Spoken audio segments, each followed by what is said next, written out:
Mga idol, baka gusto nyong suportahan ang munti nating channel through membership, click nyo lang po yung join button sa ating homepage. Mas lalo pang nalito si Luping, hindi ba't pinag-uusapan ng mga big shot ang 9 lives o haba ng buhay? Paano naging ganito? Itinuro ni Luping ang madilim na lugar sa ibaba at sinabi, bahagyang lumundag si Ming Shiren sa gilid ng kubyerta, tumingin sa ibaba, at biglang napabulalas, may malaking lugar na nalalante sa ibaba. Tumayo ang matandang demonyong si Lasho sa gilid, tumingin sa ibaba, at pagkatapos ay sinabi, dahan-dahan. Si Luping, bilang pinakabatang elder ng Luo sect, ay walang problema sa pagpipiluto ng flying chariot. Dahan-daang bumaba ang bilis ng flying chariot at dahan-daang lumipad sa mga tuyong puno. Ang mga puno at damo sa ibaba, maliban sa tuyong bahagi, ay tila normal naman. Sa pagkakita na tila mas madaling kausapin ang pinakabatang disipulo, mahinang tinanong ni Luping, Ginoong Ikasyam, paano ang aking pagpipiluto? Nag-ikot ang mga mata ni CIU Honor sa kanya, katamtaman lang. Malayo ka sa galing ng aking 4th senior brother. Nakita niyang makatuwiran ang mga salita ni Ming Shiren, kaya nagbigay siya ng isang formal na tugon para sa porma lamang. Kung noong nakaraan pa iyon, at naglakas loob si Luping na tanungin siya ng ganoong tanong, sinampal na niya ito sa mukha. Sinulyapan ni Luping at naisip sa kanyang sarili, aba, maging ang Ginoo ng Evil Sky Pavilion, nangangahulugan iyon na nagpipiluto ako ng may karangalan. Si Ming Shiren, na inoobserbahan ang nalalante na lugar sa ibaba, ay nagsabi, pababa ng pababa ang mga nalalante na patch sa unahan. Si Leng Luo, na nakatayo malapit na magkakross ang mga kamay sa likod, ay nagkomento, may mali. Mayroon kayang may gawa nito. Naalala ni Panlit iyan ang eksena sa Blackwood Forest. Naalala niya na sa panahon ng sunog sa kagubatan, ang lugar ay naging ganap ding tuyot. Natatakot ako na may sumusubok na labagin ang kalangitan at humiram ng buhay mula sa langit. Sa wakas ay pinag-uusapan ng mga big shot ang mga matataas na paksa, kaya agad na pinatalas ni Luping ang kanyang mga tenga, nakikinig ng maingat at masigasig. Nagsalita ang matandang demonyong si Lasho, ang pamamaraan ng paghiram ng buhay ay lumitaw sa buong kasaysayan, at wala ni isa ang nagtapos ng maayos. Sa kasaysayan ng mundo ng paglinang, maraming cultivator ang sumubok ng lahat ng uri ng paraan upang pahabain ang kanilang buhay. Ang ganitong uri ng tao, ay kulang sa kapalaran para sa 8 lives, ngunit nagdurusa sa sakit ng 8 lives. Nagtanong si Ming Shiren, dapat ba akong bumaba at mag-imbestiga, Master? Tumingin si Lasho sa direksyon ng Evil Sky Pavilion at sinabi, bumalik muna sa Evil Sky Pavilion. Nakuha ko. Samantala, Underworld Sect Branch. Itinuro ni Yu Zhenghai ang kanlurang bahagi ng mapa at sinabi, ang buong sitwasyon sa Yi-State ay kontrolado na ng Underworld Sect. Masyadong mahina ang puwersa ni Wei Zuoyan. Sa loob ng wala pang isang buwan, ang Yi-State ay magiging sa ating Underworld Sect. Sinabi ni si Wuya, inutusan si Wei Zuoyan na supilan tayo, ngunit sa kasamaang palad, hindi siya tunay na commander ng mga hukbo. Gayunpaman, kailangan nating maging maingat sa Li Jinyi na ito. Bahagyang kumunat ang noo ni Yu Zhenghai, ang sinabi mo ay may saysay, ang Li Jinyi na ito ay 2 beses nang kumilos, mayroon nga siyang kakayahan. Itinuro ni si Wuya ang direksyon ng lulan, ang ikinababahala ko ngayon ay hindi ang puwersa ni Wei Zuoyan, muling kumunat ang noo ni Yu Zhenghai, ang mga dayuhang tribo.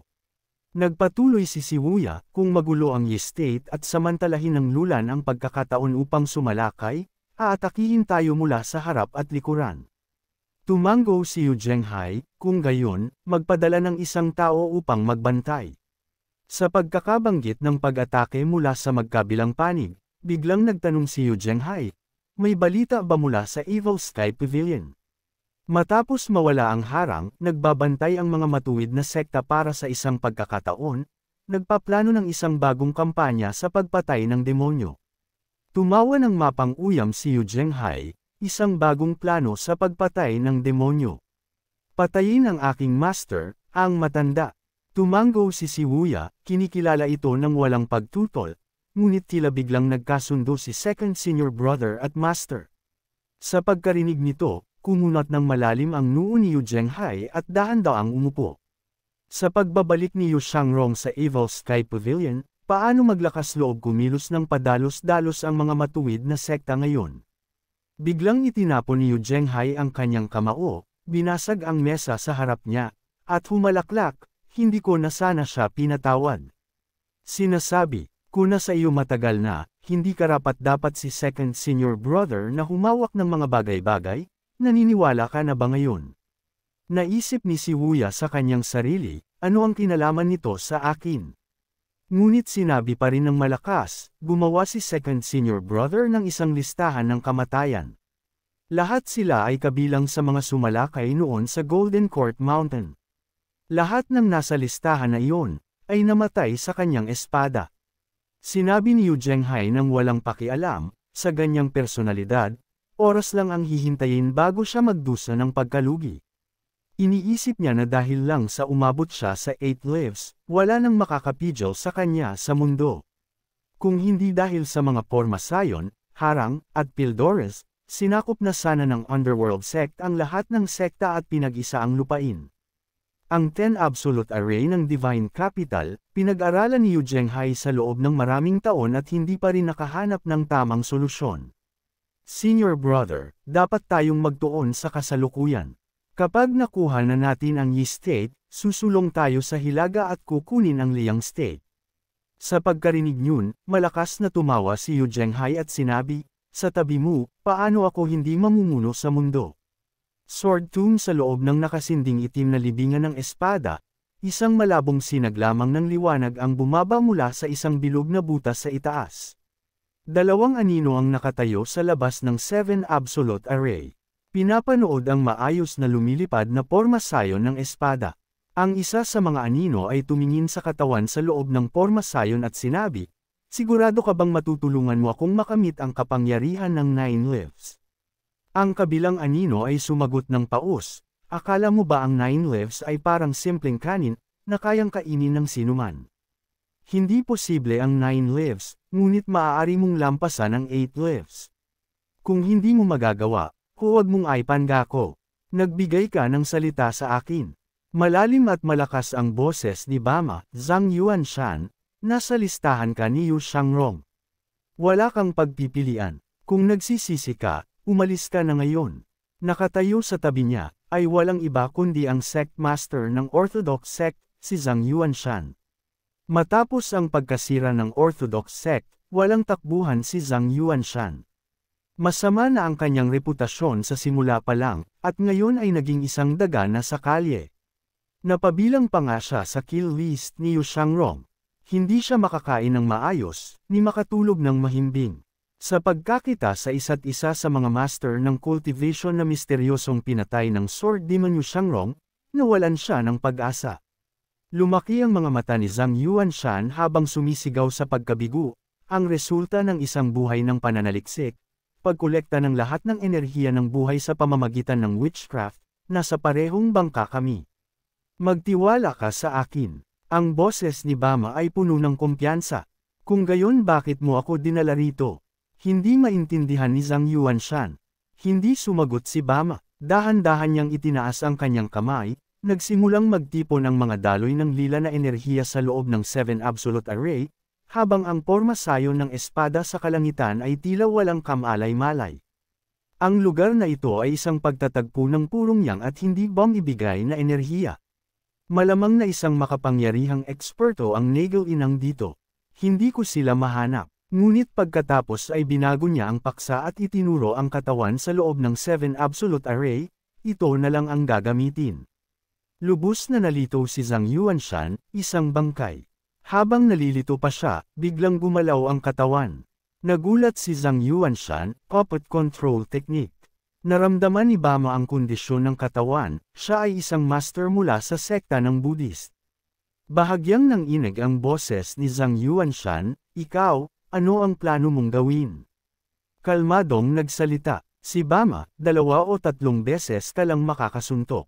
Gagamitin ko ang lahat ng enerhiya ng buhay upang mapahusay ang iyong kapangyarihan. Isang sulyap ng pag-aatubili ang lumitaw sa mga mata ni Zhang Yuanshan, ngunit sa huli, tumango siya. Nagliwanag ang mga palad ni Bama na may lilang usok, at nagsimula siyang bamulong. Ano ba ito? Ang lalaking iyon na tinatawag na Bama ay nagsasalita ng mga kakaibang nota mula sa kanyang bibig. Habang nagtitipon ang mga nota, tila isang bugzo ng hangin ang humihip mula sa naliwanagan na butas sa itaas.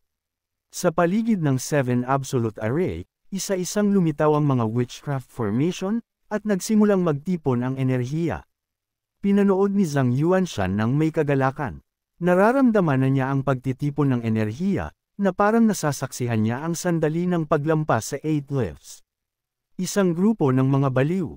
Sa labas ng libingan ng espada, umakyat ang lilang usok sa hangin, kumalat sa lupa. Saan man dumaan ang lila na gas, ang lahat ng bulaklak, damo, at puno ay tuluyang nalanta. Kasabay nito, lumitaw ang katulad na mga lila na gas sa iba't ibang lokasyon, nangongolekta ng enerhiya mula sa paligid. Dahan-daang nalanta ang mga kumpol ng puno. Ito ay sa isang maliit na lawa, ilang dosenang milya mula sa Golden Court Mountain. Puting damit, puting bestida, at maayos na nakatupi pa. At sa loob ng kagubatan malapit sa tabing lawa, isang lila na bilog ang dahan-daang lumalaganap. Ito ay humihigop ng kalapit na lakas ng buhay at enerhiya. Nalanta ang mga puno, nalanta ang mga bulaklak at damo. Ilang ibon ang lumipad sa lahat ng direksyon, habang ang iba, na ayaw sumuko, ay lumapag sa lila na bilog. Ang bilog ay tila nagkaroon ng mga ugat, hinawakan ng mga ibon, at sa isang iglap, naging mga bantan ng buto. Glog, sunod-sunod na bula ang bumangon mula sa salamin tulad na ibabaw ng lawa. Sa sandaling iyon, isang alon ng tubig ang umalon sa kalangitan, napapalibutan ng forceful energy, agad na pinasingaw ang kalapit na kahalumigmigan. Buhok na parang talon, balat na parang nyebe, nang magbukas ang kanyang mga mata, lumipad sa kanya ang mga damit sa dalampasigan. Sa isang magandang pag-ikot, humupo ang alon, ethereal, otherworldly, nakamamangha. Bumantong hininga si Ye Changsan, hindi pa rin sapat. Napakasigla ng kanyang paghakbang sa hangin patungo sa dalampasigan, at sa kalagitnaan ng kanyang paglalakbay, pangkukulam. Noong itinatag niya ang Derived Moon Palace, nag-aral siya ng pangkukulam. Nang makita niya ang eksenang ito ngayon, paano hindi siya magugulat? Lumipad siya ng 12 milya, at lalo siyang nakakita ng mga lanta na puno. May kakaibang nangyayari. Tumingin siya sa direksyon ng Evil Sky Pavilion, ngunit napakalayo nito. Sa isang malinaw na araw, bahagya lang niyang makita ang malabong balangkas ng Golden Court Mountain, hindi malaman ang anumang tiyak na detalye. Muling sinuri ni Ye Changsan ang paligid, saka siya sumisid pababa, lumapag sa tabi ng isang bilog na kulay ube na kumupas na. Ang kanyang maputing kamay ay umikot, ang emotional ring ay kumislap na parang jade, mabilis na umikot.